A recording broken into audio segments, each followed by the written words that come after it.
तो hello friends, आज के हम आज अपने इस नए वीडियो में जिसमें हम आपको बतलाने वाले हैं कि इसमें आप 10वां के क्लास का जो है 2.2 का क्वेश्चन नंबर एक नंबर आपको सॉल्व करके बतलाया जाएगा और आपको समझाया जाएगा। तो चलते हैं, देखिए आज हम बीटीसी के बुक के हल करने वाले हैं, जिसमें दिया हुआ है प्रश्नावली 2.2 का निम्न द्विघात बहुपदों के शून्य ज्ञात कीजिए और शून्यकों तथा गुणांकों के बीच संबंध की सत्यता को जांच कीजिए। आप यदि इस बुक को खरीदते हैं और हमारे द्वारा बनाए गए क्वेश्चन को आप सेम बनाते हैं तो आपको सारा क्वेश्चन बन जाएगा। तो हम सबसे पहला एक नंबर का आपको क्वेश्चन करके दिखाने वाले हैं, जो कि आप लोग देखिए। चलिए, इसमें हमारा दिया गया है द्विघात बहुपद x² - 2x - 8 ये दिया हुआ है। हम सबसे आपको पहले बताए थे कि इसका गुणनखंड करना है। क्या करना है?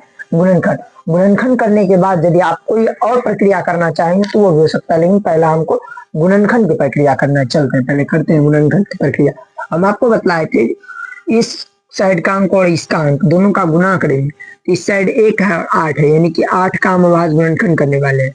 2 चौका 8, चलिए 2 दूनी 4।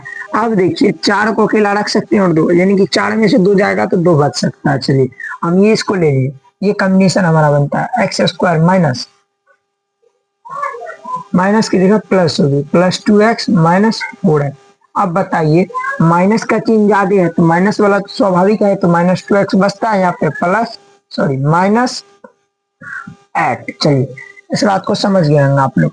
चलिए हम जब भी लिखेंगे शून्यांकों की संबद्धता को जांच करने के लिए, तो आपको हम बतला दिए हैं कि इसके बराबर में 0 लिखना है। कितना लिखना है दोस्तों? तो 0। कितना लिखना है?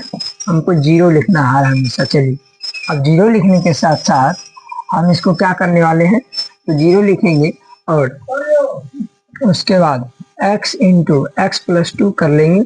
-4 कॉमन लेना है तो x+2 = 0 हो गया। x+2 × x - 4 = 0। अब देखिए दो साइड में बांट देंगे इसको। कितना साइड में?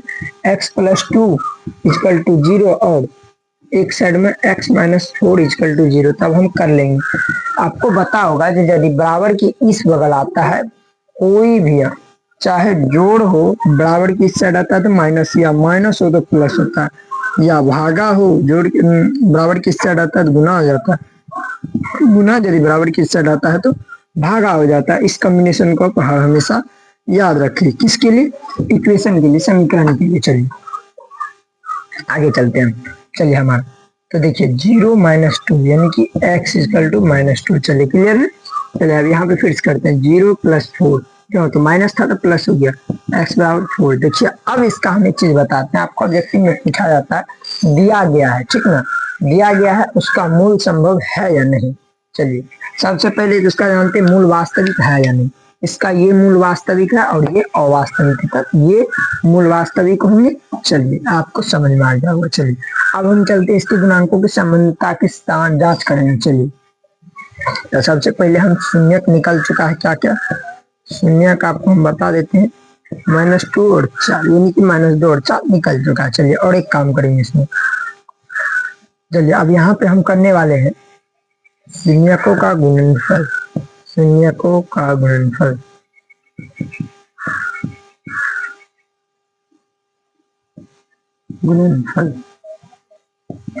क्या होता है? शून्यकों का गुणनफल आपको पता होगा, अल्फा × बीटा यानी कि C/A होता है। चलिए तो गुणनफल करते हैं, -2 × 4 = -8। चलिए इस बात को आप समझ गए होंगे बखूबी।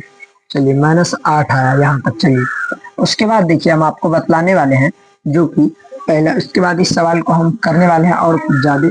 इसका मतलब -8 आया तो अल्फा × बीटा कितना आया? -8। तो यानी कि क्या होगा? -8 C/A हमको आ गया। काहे का ये कितना है ब्रो बताओ? इसलिए A = 1 तुलना करने पे B = -2, C = -8। चलिए इतना चीज आपको समझ में आ गया होगा। चलिए अब C/A कीजिएगा तो -8 बचेगा। चलिए अब बात करते हैं अल्फा + बीटा यानी कि शून्यकों का योगफल। हम नीचे नहीं। चलिए अब बताते हैं -B/A होता है। क्या होता है? -B/A। चलिए अब हम करके देखते हैं। हमारा कहा गया शून्य -2 + 4 कितना -2 बचा। चलिए अभी क्या हो जाएगा, -2 आया। एक चीज आ रहा है हमको, ध्यान में देखिएगा, ध्यान से देखिएगा इसको। जब -2 + 4 आ रहा है तो भैया ये तो प्लस हो जाएगा ना, हम -2 के कर रहे थे, तो अब यहाँ पे प्लस हो जाएगा। तो हमको b क्या था, -2 था, तो -2 था, तो हमको क्या लिखना है, -b/a। इधर साइड में करके दिखा देते हैं क्यों कैसे हो। अब -b का जगह क्या होगा, -2/8, तो 2/1 यानी कि 2। क्लियर है, ये मतलब संबंध सही है, आपको इस जांच के द्वारा बतला दिया गया। आप संबंध की जांच ऐसे कर सकते हैं और एग्जाम में इसको 2 मार्क्स में आप बना सकते हैं। हो सकता है 2026 के एग्जाम में दे दे, तो आप इसको कर लीजिएगा तो आपको दिक्कत नहीं होगा। यह रिवाइजिंग कोर्स के लिए बताया जा रहा है। यदि चैप्टर वाइज चैप्टर पढ़ना है तो आप हमारे प्लेलिस्ट में जाके पढ़ सकते हैं। चलिए, थैंक यू।